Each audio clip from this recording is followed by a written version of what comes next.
Folks, I'm going to wax a little bit philosophical in this video. And I'm going to title this video, Essay of a Black Man, Is the Fall of America Nearer or Further Away? Now, for you black people, you guys, and I say you guys, we, because I'm a black man, we are about to get our asses handed to us. Number one, our ability to vote is going to be severely restricted, as evidenced by all of the various voter suppression laws that have already been passed, a lot of which have been challenged and struck down by the current Supreme Court. But with the right Supreme Court justice, those voter suppression laws are going to be sustained. So get ready, unless you're like me and I got all kinds of government ID, which quote unquote is acceptable in my state as far as registration and voting is concerned. But with that being said, if we go to the Kansas model, I'm still okay because I do have a birth certificate with a raised stamp on it, so I'm still okay. But how many other people readily have that piece of documentation, and how many are going to be able to get that piece of documentation easily? And I give you the example of Wisconsin, which was ordered to provide valid voter IDs, but for some reason, after they had received all the information necessary in order to provide the voter IDs to the black population in that state, they drug their feet. And people waited 4 weeks, 6 weeks, 8 weeks,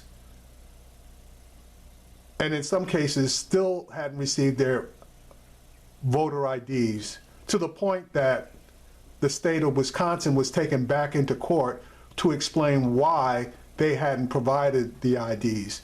And they couldn't provide a valid excuse, so they were sanctioned. But what does that mean to the black voter who is not able to exercise their right to vote? That's irreparable harm, because once an election is over, you can't vote, you can't get that back. Also, the war on cops is not really a war on cops, it's a war on black people, because you have so many police officers out there that basically are hunting black people. Oh, I know they're basically just enforcing the law, and they are in fear for their lives, and the person looked at them funny or made a suspicious move or didn't obey a command that was never given, or just straight out murdered a black person, but with no consequences to face. I reiterate that law enforcement is actually out there hunting black people without any fear of repercussion. So with the new administration bringing in a guy like Jeff Sessions, if you think that there's going to be any curtailment of the amount of murders of black people by law enforcement, you got another thing coming. If anything, the numbers are going to go up. And once Black America decides to defend itself, well, I don't have to tell you what happened, but I'll give you an example. The Black Panther Party in Philadelphia, seeking to defend itself, and the area that it basically was protecting was actually bombed by the U.S. government. So we got quite a bit to look forward to over the next 4 years if things continue along the path that they are. For you women out there, I stated that the Supreme Court, which gave you a victory on Roe v. Wade, with the right judge, say goodbye to Roe v. Wade. And that is a litmus test that is absolutely going to be given to any Supreme Court nominee by the Trump administration. Now, that Supreme Court justice, when he has his confirmation hearings, is obviously going to say that he has no opinion on Roe v. Wade. And unless you want to call the guy a liar or can document something that he officially said, you really can't go against that statement. Now, you can try to filibuster the guy, but Mitch McConnell more than likely is going to declare the nuclear option and require only 51 votes in order to confirm the justice. So you can kiss that one goodbye. Planned Parenthood, women, you could say goodbye to that because they damn sure are going to defund it. So for all you millions of women that use Planned Parenthood, adios, amigas. Now, Muslims. We've already seen the burning of a mosque in Canada. We've seen the destruction of a mosque in Texas. That is going to go into hyperdrive. Islamic hysteria is more than likely going to start to sweep the country.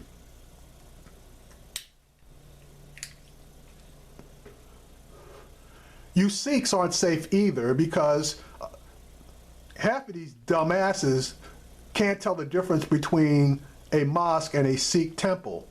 So you guys are going to catch hell on the periphery.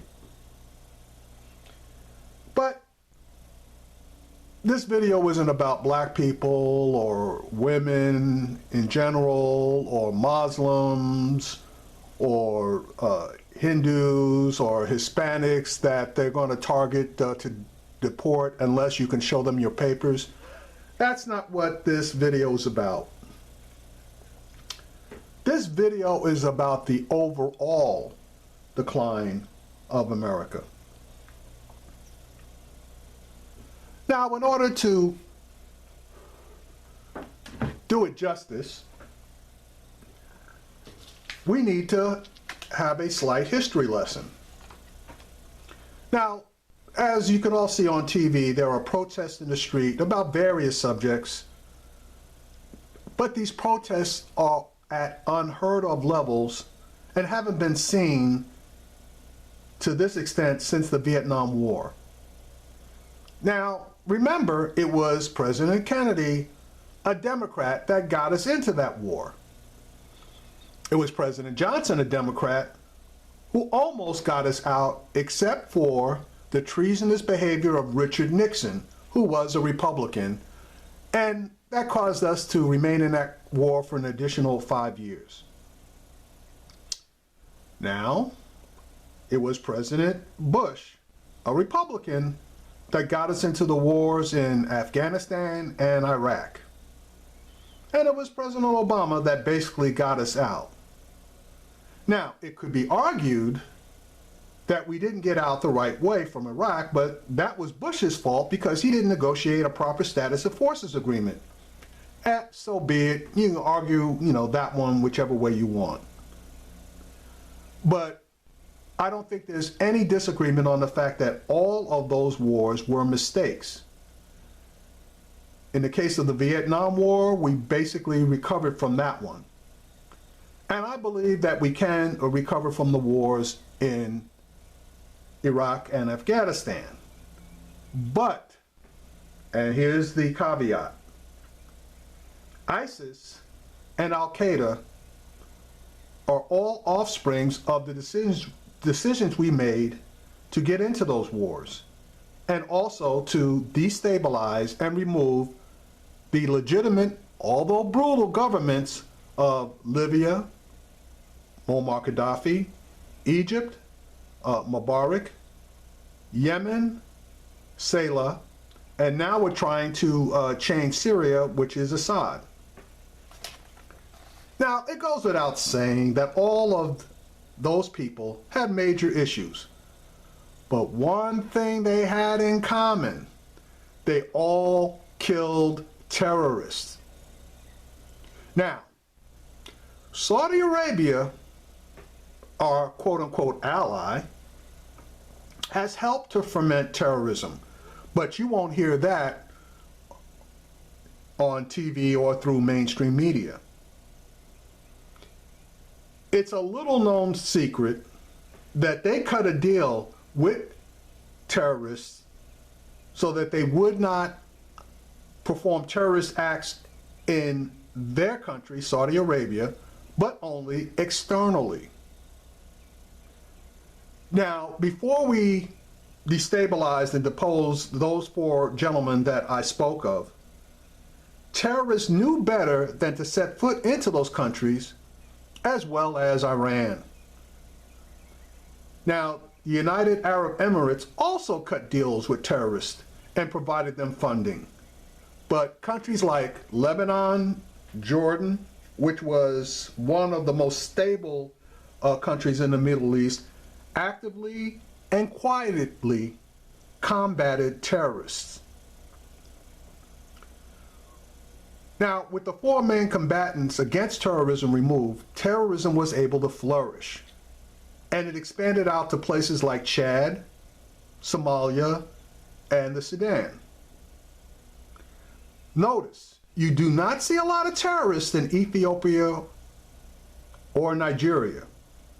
And there's a reason for that. The reason is, when they find terrorists, they kill them. And all of the people that are with them. But they don't give it any fanfare. There's no publicity. There's just instant erasure from existence. If you want to be a terrorist in those countries, you are not only risking yourself, but you're risking your family members as well. Those governments don't believe in leaving stragglers. It may be cruel, but guess what? It's effective in keeping the numbers down and the events few and far between. Now, our president, Barack Obama, played his part in all of this, so his hands are dirty as well. He might not have been the father of ISIS, but his removal of Gaddafi, who was a known ISIS killer, sure helped the incubation period. So that's where we get the issues that we have externally today. Now, if you want to talk about the internal issues that we have, what has America done to deal with white supremacy? They know the names, they know the groups, but they haven't done a damn thing. So that's why we got the killer in Colorado. That's why we got the killer in South Carolina. These people with this particular ideology of white supremacy are also being incubated in this country. Now, what you do about that one, I have some ideas, but this video is not about that. Anyway, let's talk about what the actual fall of America is about right now. Now, I gave you the history on the various wars that we got into and terrorism and all that, but the real fall of America comes more so on an economic level. Both the Republicans and the Democrats have contributed to the conditions that we currently face. And as I stated, it all starts with economics. You talk about various trade agreements favoring multinational corporations that have shifted economic prosperity away from the middle class, which is the class that actually stabilizes the country. That wealth has been shifted, obviously, to the upper class. You will know this under the name income disparity. Now, I'm going to show you a chart that is going to review the 20, possibly 40-year trends on income disparity. Hang on. Okay, this is a chart of the household incomes in America from approximately 1970 to pretty much the current day. And the chart shows the changes, and I will note that the changes actually occur, or increases or flat rates actually occur at approximately the $40,000 level. As you can see here, incomes approximately 1970 of $40,000, that's household incomes, basically are still $40,000 today. So that means you guys have been laboring basically on a flat line. Now, once you go above the $40,000 rate, let's say $45,000, you have increased slightly. You've increased approximately $1,000 or so. Now, as you go further up the income chart, you see here a person making $78,000 in 1973 now is making household income is now $93,000. The further up the chart you go, well, let's go to the top of the chart that they actually generated numbers on. $143,000 household income in 1973 is now $195,000. Okay, now that's the top 5%. Now, I was looking for a chart that showed the incomes or household incomes of people with $1 million, and I couldn't find one. Now, there's probably one out there, but I couldn't find it. And if I could, and I showed you the numbers, it would probably really piss most people off. Now, if you factor in inflation and you realize that you will realize that the bottom portion of the chart, instead of being in the middle class, and I consider $40,000 middle class, okay? With that being flat, remaining at $40,000, with inflation, i.e. the cost of products, cost of living, etc., those people in the middle class are slowly but surely sinking down into the lower quadrant of household incomes, i.e., you know that as. Now, you may not believe it, and you can check out the numbers and the charts and do your own research regarding this, but I'm telling you, it's true. So the upper levels are moving further away from poverty, while the lower levels from 40,000 down are moving closer and closer to poverty. This has the net effect of shrinking the stabilizing middle classes. Now, I'm going to show you another interesting chart. Remember how we're always being told that education is the way out? And for the most part, that is somewhat true, not always true. Now, here's a chart that shows household income by education from 1993 to 2013. Now, it doesn't take a rocket scientist to be able to understand this particular chart. In the upper left side of these charts, you'll see incomes. Now, the top 5% of people with no high school diplomas earning approximately $100,000 in 1993 are basically still earning that same $100,000 in 2013.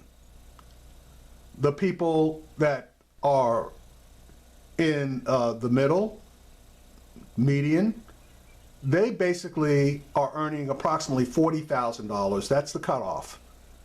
And they are still earning that same $40,000. And the people that are on the lower end, and that's got to be somewhere around 15 or 20, if they were earning that amount in 1993, they're still earning that amount today. Now, those people, in my opinion, are your Social Security recipients or your small pension recipients, your fixed income people that the numbers are never going to change, as you can see from that chart. Now, if you move to the right, you'll see people in 1993 that had high school diplomas. Now, their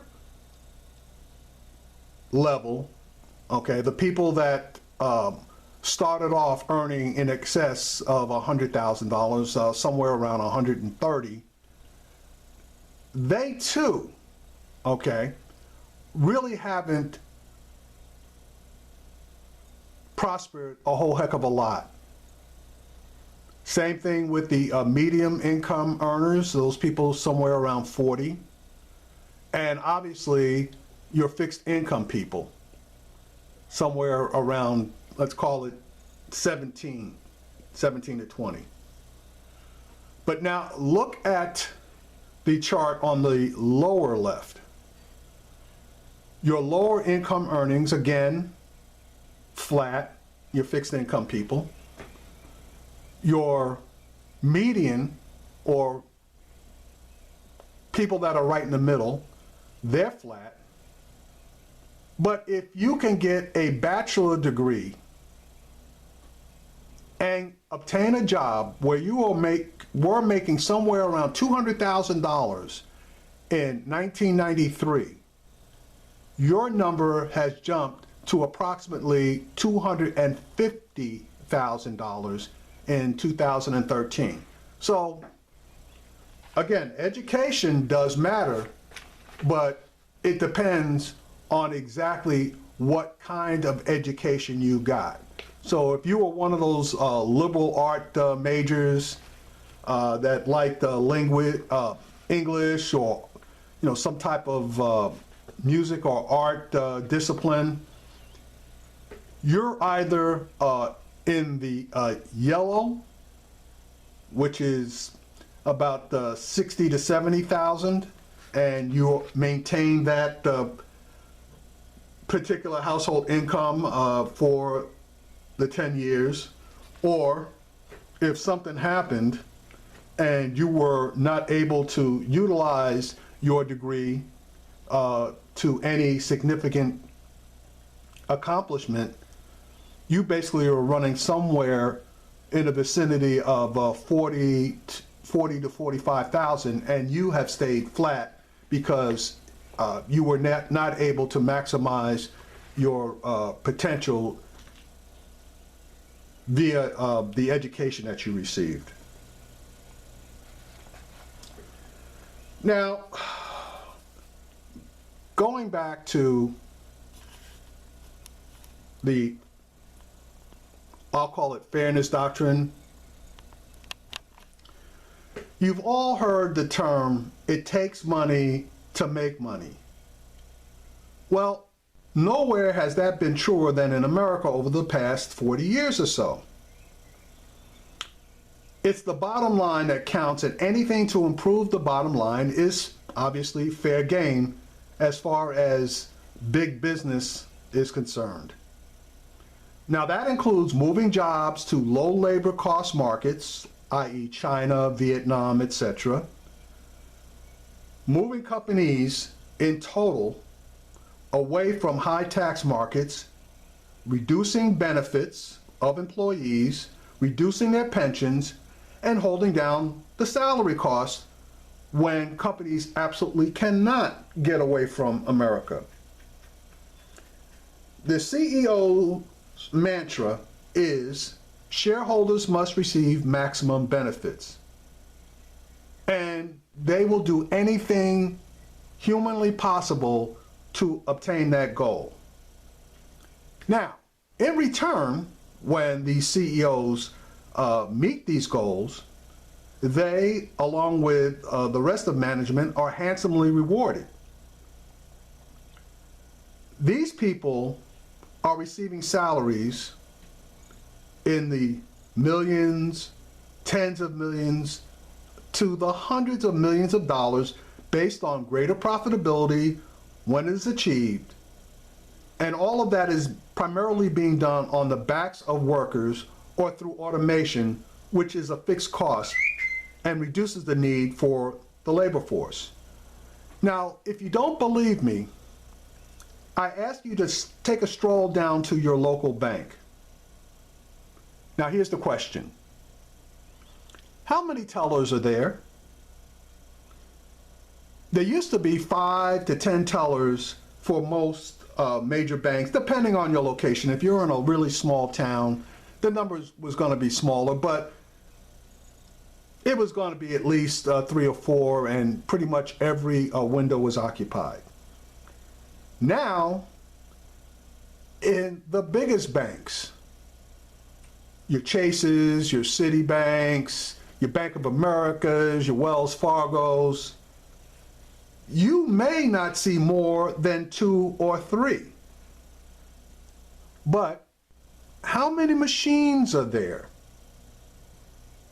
In a medium-sized branch of a bank, there are probably 5 to 7 machines that can handle most transactions. Oh, did I forget about your phone? Today, your phone can handle everything pretty much other than something that is cash related. So why need people when you have technology, automation? All right, let's get to the real crux of what I wanted to do this video on. It starts with the current president of the United States, Mr. Donald Trump. Donald Trump is an egomaniac. And he's got an axe to grind. Why is that? Well, like former President Nixon, he was never really accepted in the upper echelon groups that he aspired to belong to. And yes, you know, he's got a lot of money, not as much as he claims, but he's got a lot of money. But he's still looked down on by those in his financial class, and he wants validation. Now you'll notice he's surrounding himself with those people that provide him with sign-off that he is right to deserve the validation that he seeks. Now, for the most part, these people have no experience in government or have a stated agenda to reduce or eliminate the areas for which they oversee.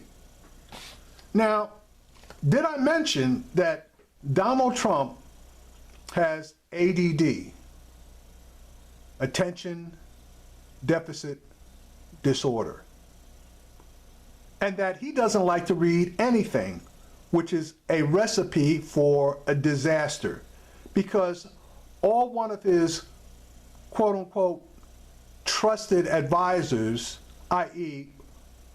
Rance the Weasel Priebus, has to do is slip something under him. He failed to actually look at it or read it and just sign it. And obviously he would do that outside of the cameras. And hell, all hell could break loose. Now, I'm going to give you a brief review of each of these enablers, and in no particular order. So let me start off with Rance the Weasel Priebus. He's his chief of staff. This guy has no elected experience. He is a numbers cruncher. He's got no real relationship with the members of Congress, and especially on the Democratic side, which may or may not be needed when it comes to the budget, the repeal and replacement of the Affordable Care Act, immigration reform, or job creation. He is the ultimate yes man, but he really wields no power in the White House. He's maybe number 3 or number 4 on the death chart.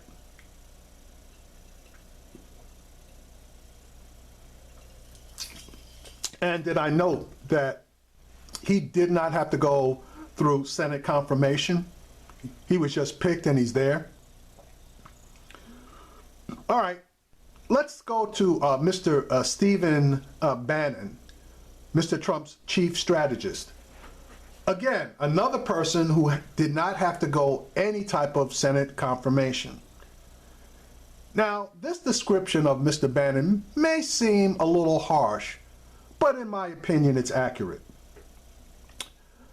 Mr. Bannon is a white supremacist. He's also a Duginist. And if you don't know what a Duginist is, it is a person who subscribes to the theory that the Western countries, along with Russia, should band together and seek to destroy the Islamic believing people. Excuse me. He's also anti-Semitic, as evidenced by his running of Breitbart, which, you know, Breitbart goes without saying. He's also a Leninist, which means that he's anti-government of any kind. So he would do whatever he could to reduce down to destroy the government. Now, destroy may be a tough word, but if you take government down too low, you basically have an ineffective government, which, in my opinion, is the destruction of government. Now, Mr. Bannon was recently appointed to the National Security Council, and he has no experience to speak of. But he's there to, quote unquote, analyze the information on national security.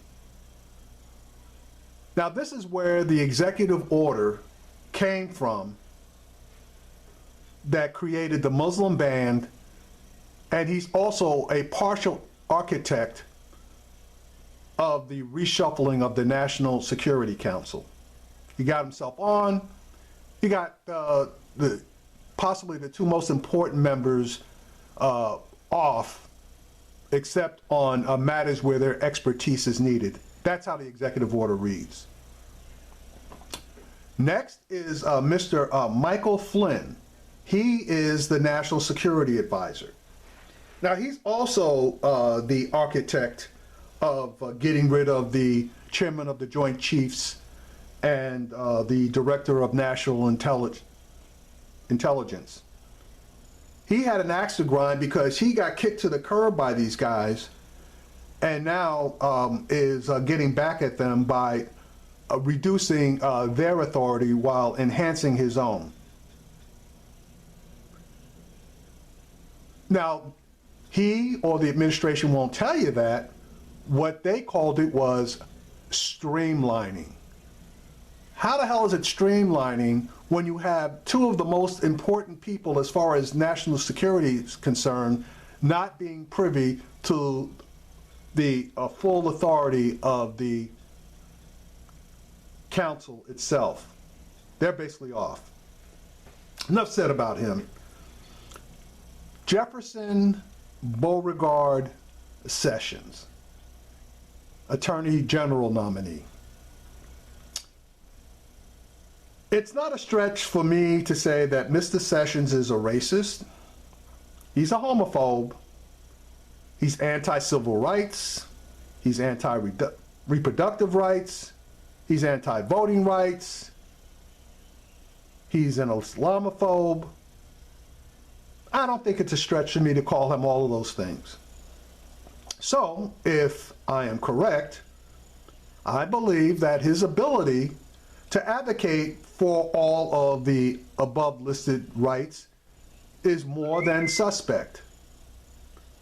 And he also is an architect of that Muslim ban, and he is responsible for a lot of that voter fraud rhetoric, which is basically camouflage for the federal government to attempt to go in and place voting registration and voting rights laws in that are going to be a detriment to the people's right to vote. Next would be Mike Pompeo. He's the CIA director. Mr. Pompeo is a highly conservative guy, and he's very secretive. And it's more than likely that the intelligence that he obtains, he will fade it towards Mr. Trump's established opinions.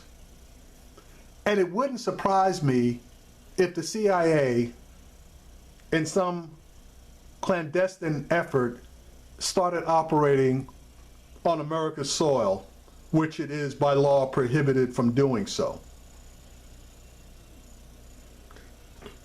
Next is Nikki Haley. Now, I really don't have a heck of a lot to say about Nikki Haley other than her lack of experience.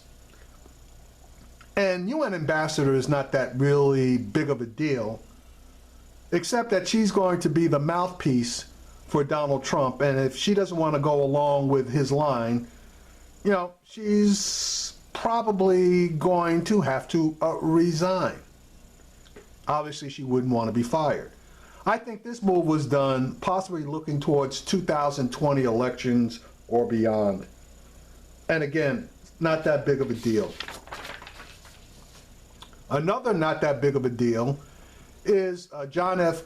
Kelly, who's the head of Homeland Security. This guy is pretty much a solid pick, and to tell you how ineffective he's going to be, he wasn't even listened to when that executive order on the Muslim ban was drafted and put into place. So, you know, good guy, smart guy, probably honest guy, but he is low down on the totem pole as far as the power rankings are concerned. All right, next guy you want to review is Mr. Andrew Putzer. He is basically he's been put up for the Secretary of Labor position. How do you put a guy in charge of running the Department of Labor, who is anti-labor. This guy, number one, doesn't want to raise the minimum wage. Automation.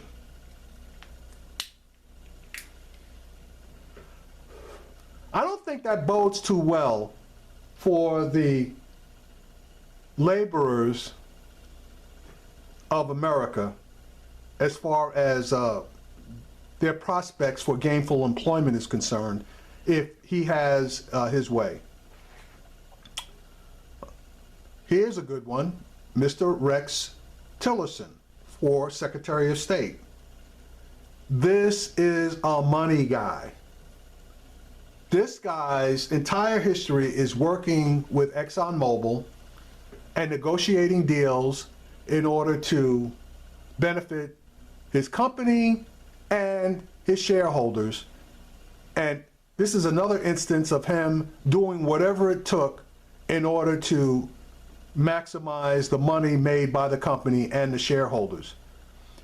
Now, there have been instances where the American government has asked him to take certain actions which would have benefited the country. He politely declined to do so. If you don't believe me, do your own research.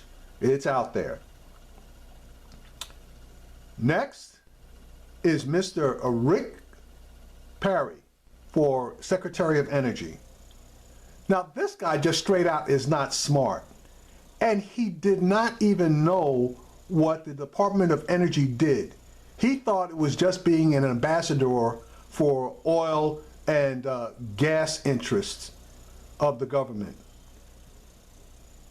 But when he found out that the Department of Energy was also in charge of any nuclear issue in the country, he was at a loss.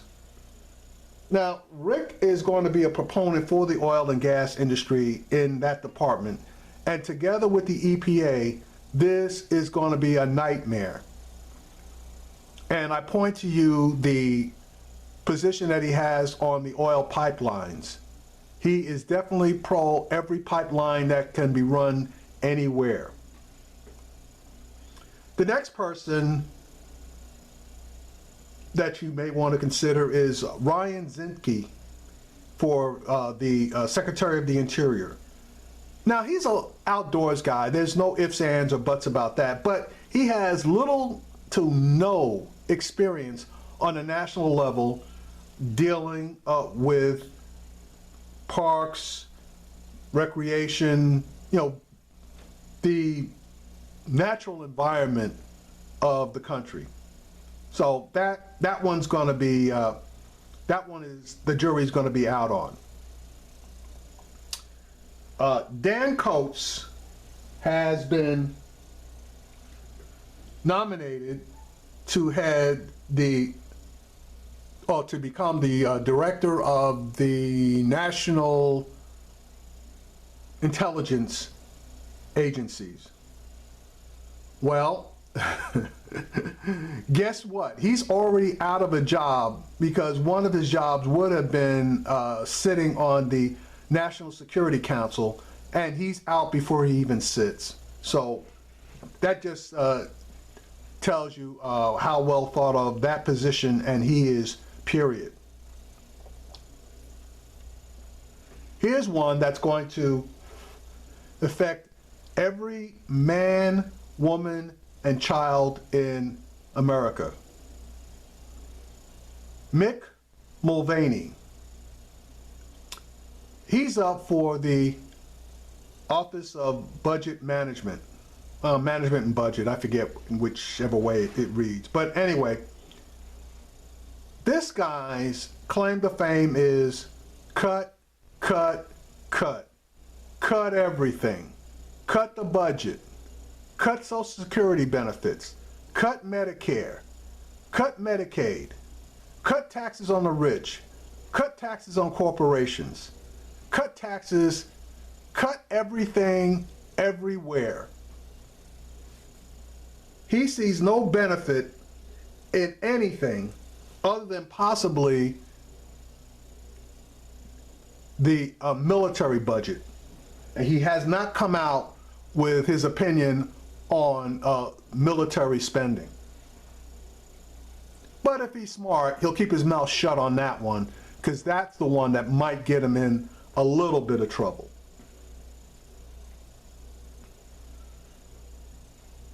David Shulkin is up for the Secretary of Veterans Affairs.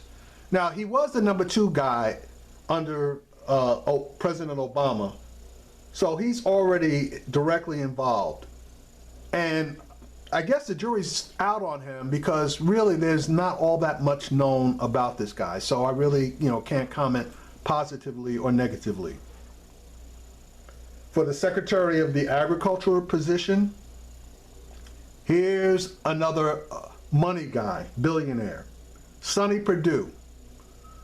And since he's pretty much has a blank record, there's a little stuff out there on him, not a lot. He did do a little dirt, but in the grand scheme of things, it wasn't earth-shattering. So there's really not going to be a problem getting him confirmed. Now here's one that all of you internet users are going to more than likely have an issue with. Ajit Pai, last name is spelled P-A-I. He's up to be the director of the FCC. Mr. Pai has gone on public record saying that net neutrality is a bad thing. So for those of you who favor net neutrality, you can kiss that one goodbye. Now, with the deterioration of our foreign relationships with all countries other than Israel and Russia, we have a problem as far as our foreign policy and foreign diplomacy is concerned. And that's right up Steve Bannon's alley. He wants us to withdraw from being a leader in world affairs. That's one thing. With our domestic lives getting ready to go into the toilet for all but the most ardent Trump supporters, all of these other people that I mentioned are for the most part either totally unqualified for the positions that they're being nominated for, or on record as hating the departments that they are being nominated for and actively either litigating or speaking out against the relevance of the departments that they are up for. Now, for all of you ardent Trump supporters, you guys are going to get screwed just as much, if not more, than the rest of us. So my question is, in the fall of America, are we nearer or further away? In my opinion, we're a hell of a lot closer, but that's just my opinion.